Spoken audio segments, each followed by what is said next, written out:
Sí. Pues Ana Leonora Costa, miembro de la Coalición por los Derechos Humanos y la Democracia, nos acompaña la mañana de hoy para analizar este tema. Le damos la bienvenida. Gracias, Ana Leonora. Buenos días. Bienvenida. Muchas gracias por la invitación. Bueno, a ver, ¿cómo toman ustedes el hecho de que no hayan podido llegar a Venezuela los delegados de la Comisión Interamericana?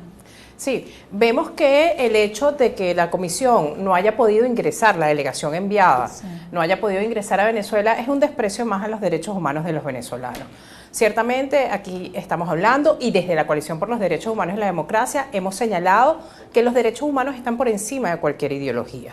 Aquí no estamos hablando de política, aquí estamos hablando de personas y de sus derechos.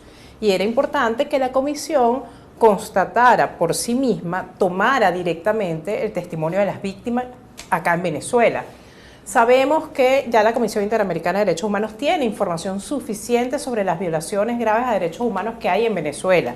Ha emitido varios informes en los cuales hace referencia a esta situación, pero además de eso ha dado una cantidad de medidas cautelares a favor de algunos venezolanos que son o presos políticos o perseguidos, o en el caso del Hospital JM de Los Ríos, en el caso incluso de los indígenas. Ya la comisión tiene suficiente información. Esta visita tenía como objeto observar directamente y tomar el testimonio de las denuncias que ellos tienen para poder emitir otro informe. Y es lo que vemos que el gobierno ha negado, de Nicolás Maduro, ha negado este ingreso a esta delegación para constatar esta situación, queriendo ocultar o queriendo que no se dé a conocer lo que el mundo ya sabe, que en Venezuela el gobierno de Nicolás Maduro viola los derechos humanos y que no tiene un respeto por estos derechos humanos. Ahora, se informa ayer mismo que van a Colombia, van a la frontera de Venezuela con Colombia y allí tienen previsto encontrarse con víctimas, con familiares de víctimas y también con representantes de organizaciones de la sociedad civil de Venezuela. ¿Ustedes ya tienen esta agenda? ¿Ya saben cómo se va a desarrollar? ¿Ya está previsto el traslado de estas personas? ¿Cómo se va a hacer? Sí, el hecho de que no haya ingresado a Venezuela esta delegación de la Comisión Interamericana de Derechos Humanos,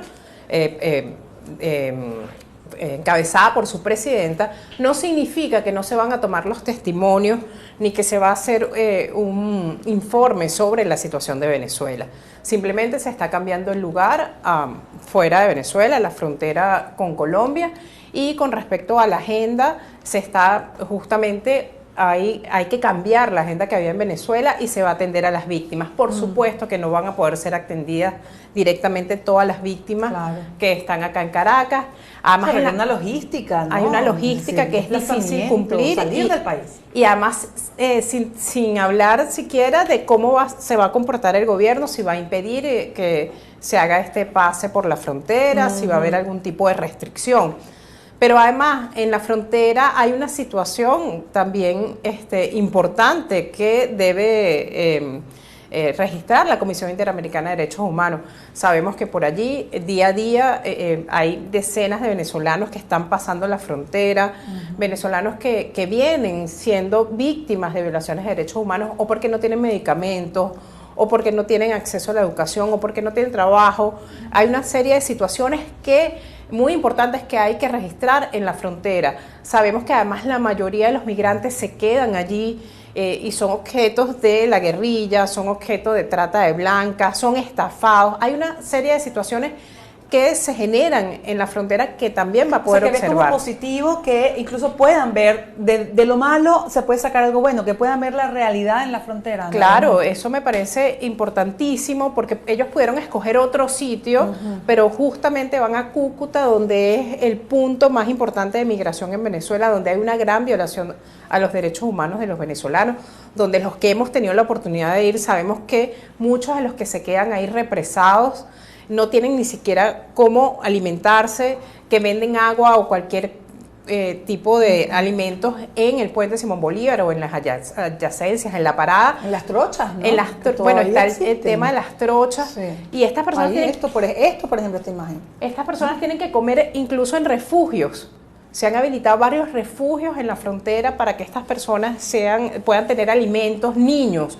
Nosotros hemos visto familias, una mamá con 3 niños sentados vendiendo agua, por ejemplo. Pero digamos, esta es una situación que ya ha sido registrada no solamente por la CIDH, también por las instancias de la ONU que han estado allí, por visitas recurrentes, porque es como mucho más sencillo llegar a la frontera que venir a Venezuela. Pero vamos a seguir con la entrevista al regreso de esta pausa que nos corresponde hacer en este momento. Ana Leonora